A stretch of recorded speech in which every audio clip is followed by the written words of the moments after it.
तो सभी को जय हिंद। तो आज हम क्या करने वाले हैं, हिंदी के प्रैक्टिस सेट नंबर 7 करने वाले हैं। तो मैं एक्चुअली बता दूं कि मैंने क्या करा है अपने टेलीग्राम पे। टेलीग्राम जो हमारा चैनल है उसका नाम है लर्निंग इज टारगेट। डिस्क्रिप्शन में भी मैंने लिंक दे रखा है, तो आप लोग ज्वाइन कर लीजिए। तो मैंने क्या किया है कि जो 17-18 को हमारा पेपर हुआ था, 17 और 18 फरवरी को जो 4 पेपर हुआ था, उसकी हिंदी के PDF को मैंने टेलीग्राम पर डाल दिया है। उसका सोल्यूशन भी उसमें दे रखा है। तो आप लोग उसे अच्छे से जाके एक बार एनालिसिस करके देखिए कि उसमें पेपर का लेवल कैसा था, कैसे क्वेश्चन पूछे गए थे। तो आपको समझ में आएगा कि पेपर का लेवल आसानी था। ठीक है, तो आप लोग उसे एक बार जरूर जाके देखिएगा। तो आज हम प्रैक्टिस सेट नंबर 7 करने वाले हैं, तो आप लोग जरूर देखिएगा, पूरा देखा करिए, बहुत हेल्प मिलने वाली है। ठीक है, तो चलिए शुरू करते हैं।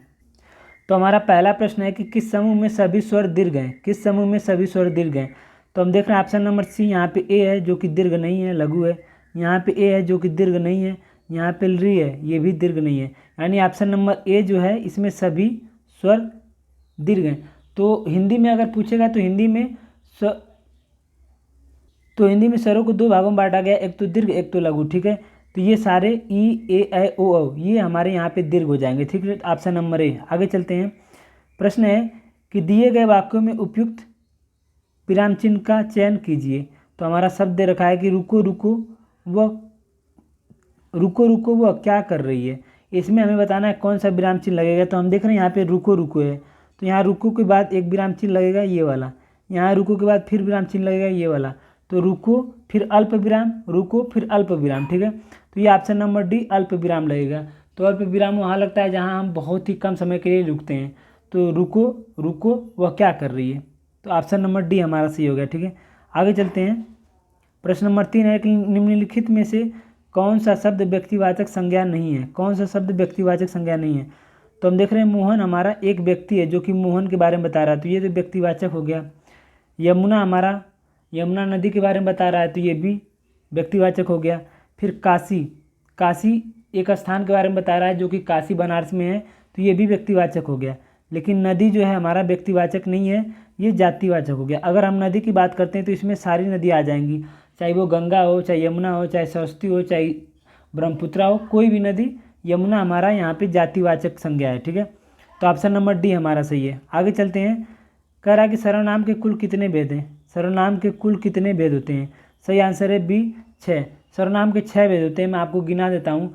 पुरुषवाचक सर्वनाम, निश्चयवाचक, अनिश्चयवाचक, निजवाचक, संबंधवाचक, प्रश्नवाचक। ठीक है, तो संज्ञा के 6 भेद होते हैं, सर्वनाम के 6 भेद होते हैं, और ये UPSI में पूछा जा चुका है। ठीक है, आगे प्रश्न है कि मुझे छोटी बच्ची के लिए कुछ नए कपड़े खरीदने हैं। ठीक है, तो इसमें हमें बताना है कि कितने विशेषण शब्द हैं। तो हमें बताना है यहाँ पे कितने विशेषण शब्द हैं। ठीक है, तो हम देख रहे हैं यहाँ पे जो विशेषण शब्द हैं, यहाँ पे हम देख रहे हैं कि छोटी बच्ची, तो यहाँ पे जो छोटी शब्द है ये विशेषण हो जाएगा हमारा। छोटी ये किसकी विशेषता बता रहा है? बच्ची की। तो बच्ची कैसी है? छोटी है, तो एक विशेषण हो गया। देख रहे हैं, आगे चलते हैं। कुछ नए, तो यहाँ पे कुछ हमारा एक विशेषण है, कुछ एक विशेषण है। कुछ कौन सा विशेषण है? ये अनिश्चयवाचक विशेषण। ठीक है, फिर यहाँ पे नए कपड़े, तो एक और विशेषण है नए। तो छोटी कुछ नए, तो इस शब्द में 3 विशेषण दिए हुए हैं। ऑप्शन नंबर ए हमारा 3 विशेषण दिए हैं। ठीक है, तो आगे चलते हैं हम अपने अगले प्रश्न पे। कह रहा है कि क्रिया के पद परिचय इनमें से क्या क्या होता है। क्रिया के पद परिचय इनमें से क्या क्या होता है। ठीक है, तो क्रिया का प्रकार वाच्य पुरुष, ये भी सही है, ये भी सही है। लिंग वचन काल, और वह सब जिससे क्रिया का संबंध होता है, यानी ऑप्शन नंबर डी। तो क्रिया के पद परिचय में ये सभी होते हैं, ऑप्शन तीनों ऑप्शन होते हैं। ठीक है, आगे चलते हैं। प्रश्न नंबर 7 प्रश्न है कि रमेश अच्छा गाता है। रमेश अच्छा गाता है, वाक्य में अच्छा क्या है? यहाँ पे पूछ रहा है कि रमेश अच्छा गाता है, वाक्य में अच्छा क्या है? तो रमेश क्या करता है? अच्छा गाता है। ये अच्छा किसकी विशेषता बता रहा है? गाना की, यानी क्रिया की विशेषता बता रहा है। गाता है, गा रहा है, यानी अच्छा गा रहा है, तो क्रिया विशेषण हो जाएगा, क्योंकि ये क्रिया की विशेषता बता रहा है। ठीक है, ऑप्शन नंबर ए।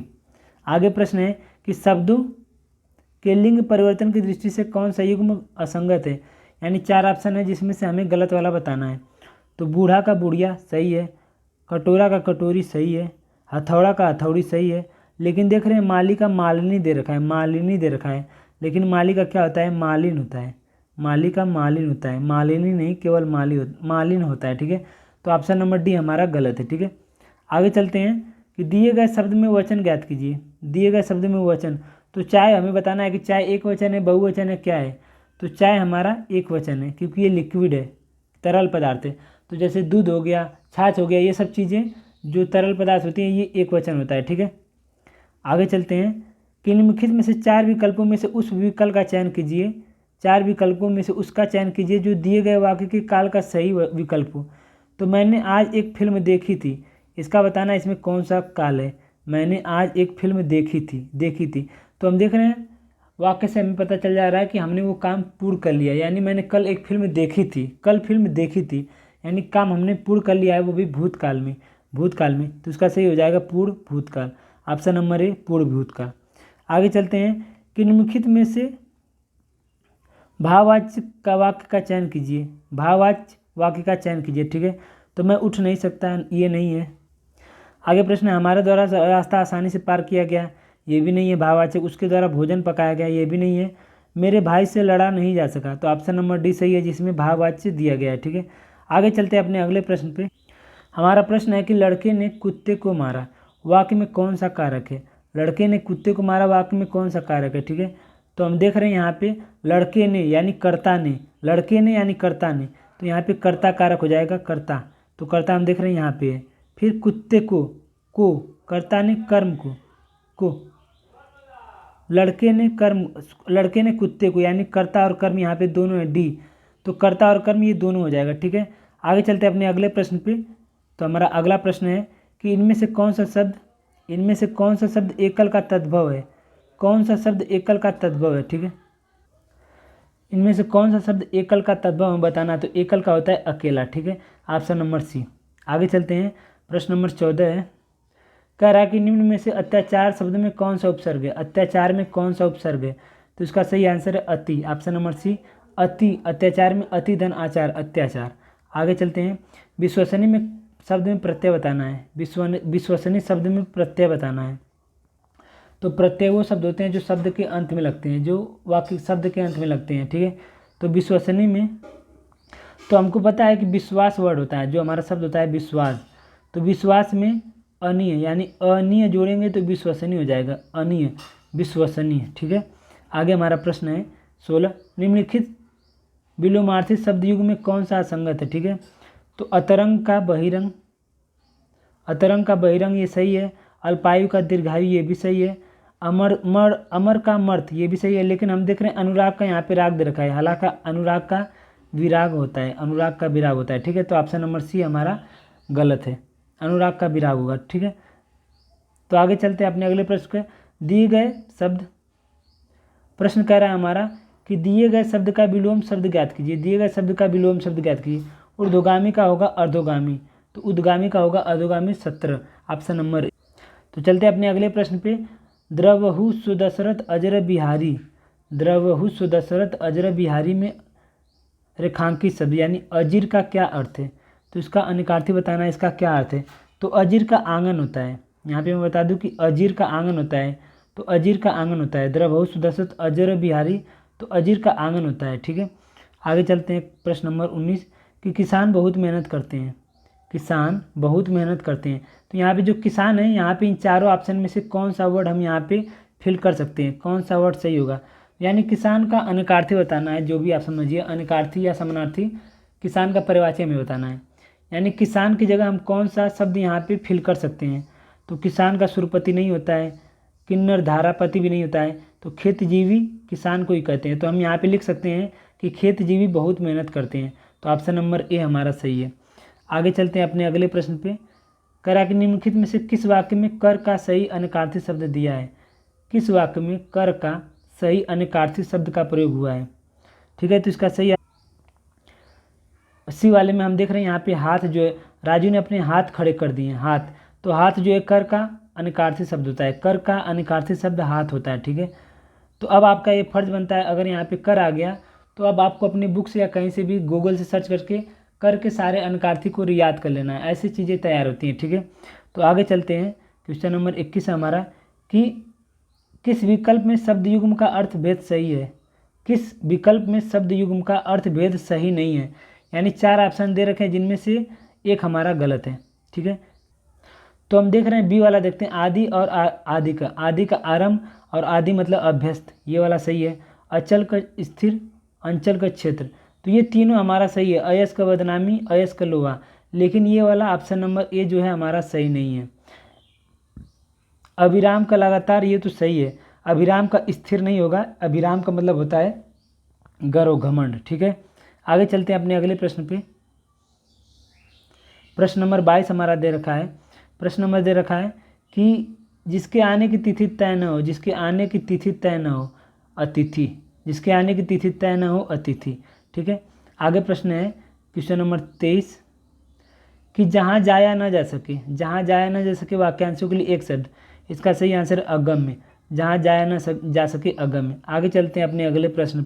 तो हमारा अगला प्रश्न है कि निम्नलिखित में से एक कथन गलत है, एक कथन गलत है। देख लेते हैं। दो वर्णों के मेल से होने वाली विकार को संधि कहते हैं, सही है। दो स्वरों के मेल से उत्पन्न विकार को स्वर संधि कहते हैं, सही है। व्यंजन से स्वर अथवा व्यंजन के मेल से उत्पन्न विकार को स्वर व्यंजन संधि कहते हैं, सही है। ऑप्शन नंबर डी, विसर्ग के साथ विसर्ग के मेल से उत्पन्न विकार को विसर्ग संधि कहते हैं, तो गलत है। विसर्ग के साथ विसर्ग नहीं, विसर्ग के साथ स्वर संधि या व्यंजन के मेल से जो उत्पन्न विकार होता है उसे विसर्ग संधि कहते हैं। ठीक है, तो विसर्ग के साथ विसर्ग गलत है। आगे चलते हैं। 25 दे रखा है हमारा कि निम्नलिखित पदों में से कौन सा अव्ययी समास नहीं है, कौन सा अव्ययी समास नहीं है। तो हम देख रहे हैं प्रतिदिन, तो यहाँ पे प्रति हमारा उपसर्ग लग गया है, तो ये तो हमारा अव्यय समास हो जाएगा। यहाँ पे प्रत्येक में प्रति उपसर्ग लगा है, ये भी हमारा अव्ययी समास हो गया। यहाँ यथाशक्ति में उपसर्ग लगा है यथाशक्ति, तो ये भी हमारा अव्ययी समास हो गया। यहाँ पे राजपुत्र दे रखा है, तो राजपुत्र में तत्पुरुष समास है, राजा का पुत्र यानी राजपुत्र, राजा का पुत्र। ठीक है, तो ये वाला हमारा सही है। आगे चलते हैं कि निम्नलिखित में से शुद्ध वाक्य कौन है, निम्नलिखित में से शुद्ध वाक्य कौन है। ठीक है, तो हम लग, यहाँ पे गलत हो गया। हम लोग उत्तर लिखत हैं, गलत है। हम लोग उत्तर लिखते हैं, हम लोग, तो हम लोग अलग अलग रहेगा। ठीक है, ये भी गलत है। फिर हम लोग उत्तर लिखते हैं, ऑप्शन नंबर सी हमारा सही है। आगे जो व्यक्ति वस्तु या परिस्थिति अस्थायी भावों को, जो व्यक्ति वस्तु या परिस्थितियाँ अस्थायी भावों को उद्दीपन या जागृत करती है उन्हें कौन सी संज्ञा दी जाती है। ठीक है, तो इसका सही आंसर है विभाव। तो ये क्वेश्चन हमने कल भी किया था। तो विभाव वे शब्द होते हैं जिसको देख के जिनके वजह से हमारे मन में भाव उत्पन्न होते हैं। ठीक है, आगे प्रश्न है हमारा 28। कह रहा कि बंदव गुरुपद परुम परागा, सूर्य सुबास सरस अनुरागा, अमी मरियुम चूरन चारु, समन सकल भव रुज परु पारु में इसमें कौन सा छंद है। ठीक है, तो इसका सही आंसर है ऑप्शन नंबर डी, चौपाई। तो चौपाई में 4 चढ़ होते हैं, प्रत्येक चढ़ में 16 मात्राएं। तो मैं यहाँ पे आपको मात्राएं गिना के दिखा देता हूँ। यहाँ पे 2 2 4 1 5 5 6 7 8 9 10 11 12 2 14 15 16। तो हर यहाँ से गिन लेता हूँ। 1 2 3 4 2 6 7 8 9 10 11 12 2 14 2 16, यानी हर चरण में 16 मात्राएं हैं। तो ये हमारा चौपाई हो जाएगा। ठीक है, आगे चलते हैं कि राम रमापति कर धन लेहू, राम रमापति कर धन लेहू, यहाँ कौन सा अलंकार है। तो हम देख रहे हैं यहाँ पे इन र वर्ड का जो है आवृत्ति हो रही है, तो यहाँ पे अनुप्रास अलंकार हो जाएगा। ठीक है, तो ऑप्शन नंबर सी हमारा सही है। आगे चलते हैं। करण निम्नलिखित में से 4 विकल्पों में से उसका विकल्प का चयन करें जो रिक्त स्थान को उपयुक्त शब्द सही है। तो जहाँ भाषाओं का यहाँ पे गैप होता है वहाँ वास्तव में विभिन्न जनपदों के हृदय मिलते हैं। तो यहाँ पे हमें 4 ऑप्शन में से एक स्थान भरना है। तो जहाँ भाषाओं का रहस्य होता है ये गलत है, जहाँ बाधाओं का मतभेद होता है ये भी नहीं भराएगा। तो जहाँ भाषाओं का मिलन होता है, ऑप्शन नंबर बी, जहाँ भाषाओं का मिलन होता है वहाँ वास्तव में विभिन्न जनपदों के हृदय ही मिलते हैं। ठीक है, तो ऑप्शन नंबर बी। आगे चलते हैं। यह मूंग और मसूर की दाल, यह मूंग और मसूर की दाल, लोकोक्ति का अर्थ बताना है। यह मूंग और मसूर की दाल, तो इसका सही आंसर है डी, अपनी औकात से बढ़कर होना या करना, अपनी औकात से बढ़कर होना या करना। आगे प्रश्न है बाज क्या जाने प्रसव की पीड़ा, ब्याज क्या जाने प्रसव की पीड़ा, तो जिस पर बीतती है वही जानता है। ठीक है, ऑप्शन नंबर डी। आगे प्रश्न है कि पूर्व मध्यकाल को हिंदी साहित्य में किस नाम से जाना जाता है, पूर्व मध्यकाल को हिंदी साहित्य में किस नाम से जाना जाता है। तो इसका सही आंसर है सी, भक्ति काल। तो पूर्व मध्यकाल को भक्ति काल के नाम से जाना जाता है। ठीक है, तो मैं आपको एक चीज़ बता दूं कि जो आदिकाल है उसे वीरगाथा काल के नाम से जाना जाता है, उत्तर मध्यकाल को रीतिकाल, उत्तर मध्यकाल को रीतिकाल और जो हमारा आधुनिक काल है उसे गद्य काल, आधुनिक काल को गद्य काल के नाम से जाना जाता है। ठीक है, आगे चलते हैं। तो अब हमारा गद्यांश दे रखा है, तो आप लोग एक बार गद्यांश को देख लीजिएगा, यहाँ पे इसे पॉज करके पढ़ लीजिएगा। मैंने 2 बार पढ़ लिया है और अभी गद्यांश है नीचे, उसको दिखा देता हूँ। तो ये भी हमारा गद्यांश का हिस्सा है, इसे भी पढ़ लीजिएगा। अब हम चलते हैं डायरेक्ट गद्यांश के प्रश्न पे। ठीक है, तो हमारा प्रश्न है कि मानवता कब खिल उठती है। इसका सही आंसर है ए, जब पिछड़ों का सहारा मिल जाता है। ठीक है, आगे प्रश्न है 35 कि आध्यात्मिक शब्द में क्रमशः उपसर्ग और मूल शब्द प्रत्यय है। तो इसका सही आंसर है आध्यात्मिक में मूल शब्द जो है उपसर्ग जो है अधि और मूल शब्द आत्म और इक। ऑप्शन नंबर ए, अधि प्लस आत्म प्लस इक बराबर आध्यात्मिक। ठीक है, आगे चलते हैं। 36 हमारा दे रखा है कि स्वामी विवेकानंद इस बात को समझते थे और अपने आचार विचार में अपने समय में बहुत आगे थे।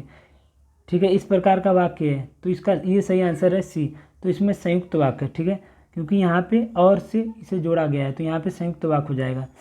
37 हमारा दे रखा है कि गद्यांश के अनुसार धर्म संप्रदाय के विषय में विवेकानंद का विचार था।